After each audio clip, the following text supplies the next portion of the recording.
Hello everyone, today we will solve your problem. आप में से कुछ लोगों ने कुछ क्वेश्चन पूछे हैं, उसको हम सॉल्व करेंगे, है ना। क्लास 7 आर्यस अग्रवाल मैथ के हैं। पहला क्वेश्चन है एक्सरसाइज कहाँ गया भाई 7A का क्वेश्चन नंबर 22। तो question number 22 exercise 7A आर्यस Agarwal की है और ये पेज नंबर 112 पर है। क्वेश्चन ये है 2/7 in bracket x minus 9 bracket close plus x/3 is equal 3। इसकी x की वैल्यू फाइंड करनी है, उसके बाद हमें इसको चेक भी करना है कि हमारा आंसर सही है कि नहीं। तो देखो इसका मतलब क्या है, क्योंकि इससे पहले मैं एक तरीके से कर चुका हूं, वो समझ में नहीं आया हुआ, तो इसको मैं दूसरे तरीके से करूं। 2 का अंदर मल्टीपल कर दे रहा हूं, इसका मतलब 2x 2 का मल्टीपल 9 में करा 2 9 जा 18 अपन में क्या है 7 plus x/3 is equal 3। Okay, अब लेफ्ट हैंड साइड में 3 और 7 क्या है, को प्राइम नंबर है। को प्राइम का एलसीएम क्या होता है, इनका प्रोडक्ट। तो हम जब एलसीएम लेना हो, को प्राइम नंबर हो या कॉन्सिक्यूटिव नंबर हो, कॉन्सिक्यूटिव भी को प्राइम होते हैं, तो इनका प्रोडक्ट होता है एलसीएम। तो 7 × 3 क्या हो गया 21 इज द एलसीएम। इसके बाद आप सोल्व करना जानते हैं। 7 का डिवाइड 23 में, तो क्वेश्चन क्या आएगा, यानी कि कितने टाइम्स किया 3 टाइम्स, उसका मल्टीपल इस पूरे में होगा। तो 3 का मल्टीपल कर दो इस पूरे में और उसको हम लिख लो ब्रैकेट में 2x - 18, बीच में साइन प्लस है तो प्लस। 3 का डिवाइड 21 में 7 टाइम्स और 7 का मल्टीपल x में करेंगे तो 7x इक्वल में 3, ये है क्लियर। अब क्या 3 का अंदर मल्टीपल 3 2 जा 6x माइनस 18 3 जा 54 plus 7x is equal 21 × 3, cross multiple होगा 21 का 3 में, ये हो जाएगा 6x और 7x कितने हो गए 6 और 7 कितने 13x 21 3 जा 63 3 1 जा 3 और 3 2 जा 6 माइनस 54। लेफ्ट हैंड साइड से RHS में जब ट्रांसफर करेंगे तो प्लस के 54 हो जाएंगे। ओके, तो ये हो गया 13x इज इक्वल 3 + 4 7 6 + 5 11, यानी कि 117। तो वैल्यू ऑफ x इज 117। 13 अपन में आ जाएगा, क्रॉस मल्टीपल जिसे बोलते हैं, इसको कैंसिल कर दो 13 9 जा 117। तो ये आंसर हो गया। मुझे उम्मीद है जिसने भी पूछा होगा अच्छे से समझ में आ गया होगा। अभी हमें चेक और करना है, चलिए चेक करते हैं। चेक या वेरीफाई एक ही बात होती है, वेरीफाई और आंसर या चेक और आंसर एक ही बात है, वो है ना। अब क्या करेंगे, देखें सवाल क्या था, ये गया लेफ्ट हैंड साइड और RHS वेरिएबल, यानी कि x सिर्फ लेफ्ट हैंड साइड में है, तो x की वैल्यू लेफ्ट हैंड साइड में पुट करेंगे। अगर ये इक्वल 3 आ जाती है, अगर क्या आनी ही चाहिए, अगर नहीं आती है यानी कि हमारा सॉल्यूशन गलत है, तो हम दोबारा करेंगे। तो x = 9 आया, तो पुट करें LHS ले लिया। चलो अभी मैं x सहित लिख ले रहा हूं। LHS क्या था 2/7 x - 9 और x/3। चेक करने से फायदा है, हमें आंसर चेक करने की जरूरत नहीं है, यही चेक हो जाएगा। अगर इक्वल RHS क्या आता है, यानी कि x = 9 is the correct answer. देखते हैं, अब x की जगह हम क्या पुट करेंगे 9, तो 2/7 x की प्लेस पर 9 आ गया, 9 - 9 प्लस x/3 यानी कि 9/3। 9 में से 9 सब्ट्रैक्ट करेंगे तो 0 प्लस 9/3। 2/7 × 0 क्या आ जाएगा 0 हो जाएगा। 3 1 जा 3 3 जा, ये बचा 3, 0 + 3 कितना हुआ 3। अब देखो ये इक्वली RHS में इक्वल 3 है, तो यानी कि हमारा आंसर सही है, ये हमारा वेरीफाई भी हो गया, चेक भी हो गया। तो it is equal to RHS, तो लिखना चाहिए since LHS is equal to RHS therefore x is equal to 9 is the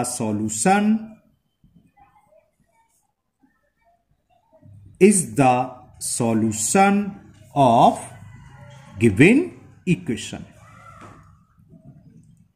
okay, तो जिसने भी पूछा है मुझे उम्मीद है अब आपको बहुत अच्छे से समझ में आ गया होगा। एक क्वेश्चन और है एक्सरसाइज 10C का 11। ओके, ना question number 11 exercise 10C page number है 149 और ये मल्टीपल चॉइस क्वेश्चन है, लेकिन हम इसको सॉल्व करके दिखाएंगे आपको। क्वेश्चन नंबर 11 ये है, on increasing the salary of a man by 25%. It becomes 20,000 rupees. What was his original salary? उसकी ओरिजिनल सैलरी पूछी है क्या थी।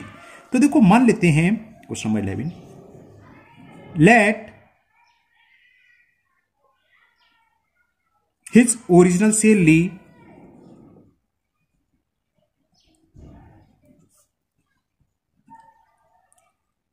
be rupee X.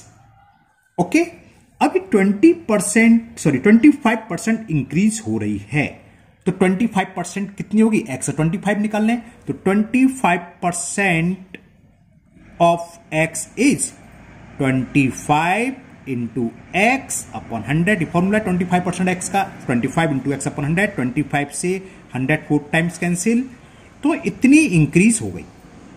तो इंक्रीजेज इन सैलरी चलो लिख देता हूं अलग से, क्योंकि किसी ने पूछा है तो मैं डिटेल से कर देता हूं। इंक्रीजेज इन सैलरी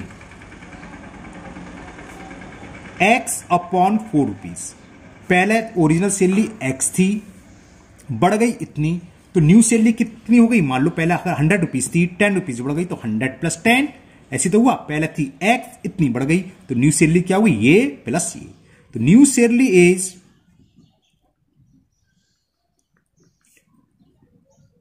ओरिजिनल सैलरी प्लस जो इंक्रीमेंट हुआ है, जो इंक्रीज हुई है, एक्स प्लस 4। इसका एक्स का मतलब एक्स अपॉन 1, ये तो जानते हो आप। और 1 और 4 का एलसीएम 4 आ गया, 1 का divide 4 times, 4 into x 4x, 4 का divide 1 times 1 into x x. तो ये न्यू सैलरी ये होगी, एक्स प्लस 4x कितना हो गया, 5x अपॉन 4। बढ़ने के बाद ये हो गई, और ये हमें दे रखी है कि बढ़ने के बाद कितनी हो गई, इट बिकम्स 20,000।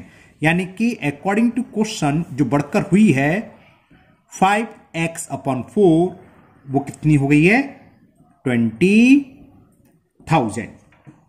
ओके सॉल्व कर लो, तो x की वैल्यू क्या हो गई, 20,000। तो ये 4 ऊपर जाएगा, जिससे हम क्रॉस मल्टीपल बोलते हैं, 4 ऊपर और 5 अपॉन में आ जाएगा।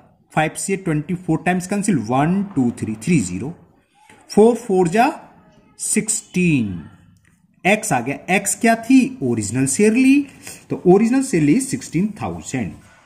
तो हिज ओरिजिनल सैलरी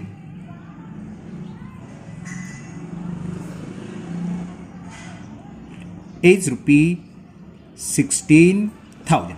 ये तो मैंने आपको बता दिया, लेकिन इसका एक दूसरा मेथड, वो भी आप समझ लीजिए।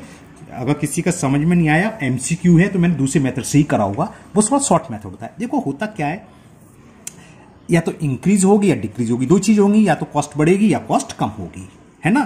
अगर बढ़ रही है परसेंटेज में, तो कितनी बढ़ रही है, मान लो 10% बढ़ रही है, तो ओरिजिनल कॉस्ट आप मान लो 100 है, तो 10% बढ़ रही है, तो 100 में 10 कर दो, यानी कि वो 110% हो गई, किसका, ओरिजिनल का। तो इसका दूसरा मेथड समझो, इसमें क्या था, सैलरी हमने मान ली एक्स थी, ठीक है ना, बढ़ने के बाद वो हो गई 20,000 रुपए। अब कितने परसेंट बढ़ रही है, ये क्वेश्चन में दे रखा है 25%, यानी कि ओरिजिनल का ये कितना हो गया, 100 में 25 आप ऐड कर दो, क्या हुआ, 125, यानी कि ओरिजिनल का 125% ये है। तो देखो 2 लाइन में आंसर आ जाएगा। तो ये क्या हो गया, x का 125% क्या निकालते हैं, x इंटू 125 अपॉन 100 इज 20,000।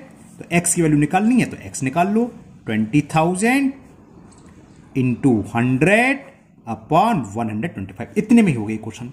कैसे, देखो 25 5 जा 25 4 जा, 5 से ये 4 बार कैंसिल, 1 2 3 और 4 से मल्टीपल कर दिया, तो 60,000 आ गया। इतने में, वैसे हमें इतना टाइम लगा, क्योंकि एमसीक्यू है, तो हो सकता है मैंने पहले वीडियो में इस तरीके से समझाया होगा, तो वो किसी के नहीं समझ में आया तो नो प्रॉब्लम, ये मैंने दूसरा मेथड समझा दिया। लेकिन आप इसकी प्रैक्टिस करो, जो कितना शॉर्ट हो जाता है ना। अगर कम हो रही होती, मान लो 25% कम हो रही है, तो ओरिजिनल का कितना परसेंट रहेगा, 100 माइनस 25 कर दो, कितना रहेगा, 75%। उस कंडीशन में एक्स का 75% जो भी सैलरी होती रखते, सॉल्व कर लेते, ओरिजिनल कहलाती। ओके, तो मुझे उम्मीद है जिन्होंने भी ये क्वेश्चन पूछे थे उनको बहुत अच्छे से समझ में आ गए होंगे। आजकल थोड़ा बिजी हैं क्योंकि तो थोड़ा लेट हो जाता है ना मामला, दिवाली भी आ रही, दिवाली के ही काम होते हैं और थोड़ा वैसे ही बिजी थे हम, है ना। तो अगर आपकी जो भी प्रॉब्लम है आप इसको कमेंट बॉक्स में कमेंट करिए, मैं हो सकता है उस दिन ना कर पाऊं लेकिन आपका वो क्वेश्चन सॉल्व हो जाएगा 1 या 2 दिन बाद। आजकल थोड़ा टाइम शॉर्ट है, हमारे पास टाइम की कमी है ना, इसलिए। ठीक है, फिर मिलते हैं नेक्स्ट वीडियो में। और हाँ, अगर आपने अभी तक चैनल को सब्सक्राइब नहीं करा है तो चैनल को सब्सक्राइब करना ना भूलें, साथ ही साथ बेल आइकन को जरूर पुश कर लें, जिससे कि मैं आगे जो भी वीडियो अपलोड करूं वो आपके मिस ना हो, उसका नोटिफिकेशन आपको मिल जाएगा। फिर मिलते हैं नेक्स्ट वीडियो में। Thank you, have a nice day.